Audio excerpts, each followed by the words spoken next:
امام حسین علیہ السلام اللہ کے رسول سے بے پناہ پیار کرتے تھے۔ تاریخ نے تحریر کر دیا کہ آپ اللہ کے محبوب کے سینے پہ سوتے تھے، اور اللہ کے رسول بار بار حسین کے لیے فرماتے تھے کہ حسین منی وانا من الحسین، حسین مجھ سے ہے اور میں حسین سے ہوں۔ اللہ کے رسول کی رحلت کے بعد امام حسین اپنے نانا کو بے پناہ یاد کرتے تھے۔ بس ننھے سے ہاتھ اٹھا کر امام حسین نے اللہ کی دربار میں التجا کی کہ اے میرے اللہ، مجھے ایسا بیٹا عطا کر جو صورت و سیرت میں میرے نانا جیسا ہو، تیرے محبوب جیسا ہو۔ بس امام حسین کی دعا اللہ کی دربار میں قبول ہو گئی، اور اللہ نے امام علی علیہ السلام کی شہادت سے 7 سال پہلے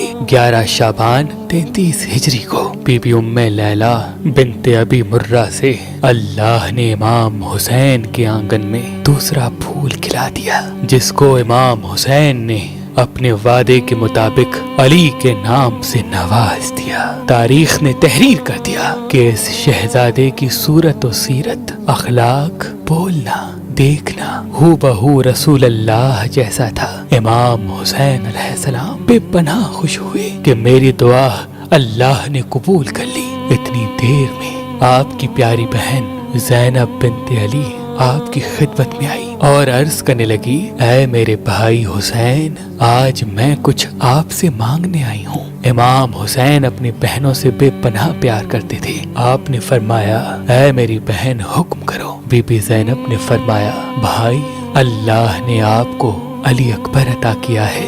بھائی، میں چاہتی ہوں کہ اس شبیہ پیغمبر کی پرورش میں کروں۔ بس یہ کہنا تھا۔ امام حسین مسکرانے لگے اور فرمانے لگے، اے زینب، اکبر کے لیے اس سے بہتر اور کیا ہوگا کہ ثانی زہرا اس کی پرورش کرے، لیکن بس ام لیلہ سے ایک مرتبہ پوچھ لو۔ بس یہ کہنا تھا۔ بی بی ام لیلہ ہاتھوں کو جوڑے خدمت میں حاضر ہوئی اور عرض کرنے لگی، اے میرے آقا، زینب میری مرشد زادی ہے اور آپ میرے مولا ہیں۔ میرے بچے کے لیے اس سے افضل اور کیا ہوگا کہ زینب جیسی ماں اس کی پرورش کرے۔ بس علی اکبر کی پرورش بی بی زینب فاطمہ زہرا بن کے کرنے لگی، اور جنگ کے آداب جناب عباس علی کی طرح سکھاتے رہے، اور یوں دن گزرتے رہے، اور یہ شہزادہ زمانہ بلوغیت تک آ پہنچا۔ آپ کی عمر مبارک ابھی 18 سال تک ہی پہنچی تھی کہ یزید نے آپ کے بابا کو قتل کرنے کا حکم نافذ کر دیا تھا۔ بس 10 محرم کی رات جب ہر ماں اپنے اپنے بیٹے کو وصیت کر رہی ہے کہ کل میدان میں حسین کے قدموں پہ قربان ہونا ہے، ایک مرتبہ بی بی زینب علی اکبر کو بلاتی ہے، سینے سے لگا کے فرماتی ہے، اے میرے بیٹے، کل تم کو اللہ کے دین پہ قربان ہونا ہے۔ آج میں یہ چاہوں گی کہ تم اپنی ماں کے پاس جاؤ اور اس سے اجازت لو۔ جناب علی اکبر نے کہا، اے میری ماں زینب، کیا آپ میری ماں نہیں ہیں؟ بی بی زینب نے فرمایا، اکبر، میں تو تمہاری وہ ماں ہوں جس نے تمہیں پالا ہے، لیکن جس نے تمہیں جنا ہے وہ ماں بی بی ام لیلہ ہے۔ جاؤ بیٹا، اپنی ماں سے ملو اور اسے ماں کہہ کے بلاؤ۔ جناب علی اکبر روتے روتے اپنی ماں کے خیمے میں آتے ہیں اور فرماتے ہیں، اے میری ماں، آپ پر سلام ہو۔ بی بی ام لیلہ رو رو کے کہتی ہے، اے نوجوان، کون ہو تم؟ آج تک کسی جوان نے مجھے ماں نہیں کہا، شاید تم بھول گئے ہو۔ علی اکبر قریب آ کے بیٹھ جاتے ہیں اور کہتے ہیں، اے میری ماں، میں اکبر ہوں۔ مجھے آج میری ماں زینب نے بتایا کہ مجھے پیدا کرنے والی ماں آپ ہیں۔ بس اتنا کہنا تھا۔ بی بی ام لیلہ رونے لگی اور علی اکبر کو سینے سے لگا دیا اور کہا، اے اکبر، اللہ نے تجھے اتنا حسین کیا، شبیہ رسول بنایا، میں اس قابل نہ تھی کہ تمہاری پرورش کر سکوں۔ بی بی ام لیلہ نے ایک صندوق کھولا اور کبھی 6 ماہ کے بچے کے کپڑے دکھاتی ہے، کبھی 1 سال کے بچے کے کپڑے دکھاتی ہے، کبھی 2 سال کے، کبھی 5 سال کے، کبھی 10 سال کے۔ علی اکبر فرماتے ہیں، اے میری ماں، یہ کپڑے کس کے ہیں؟ بی بی رو کے کہتی ہے، اے اکبر، یہ میں نے سب تیرے لیے بنائے تھے۔ بس بی بی ام لیلہ نے کہا، اے اکبر،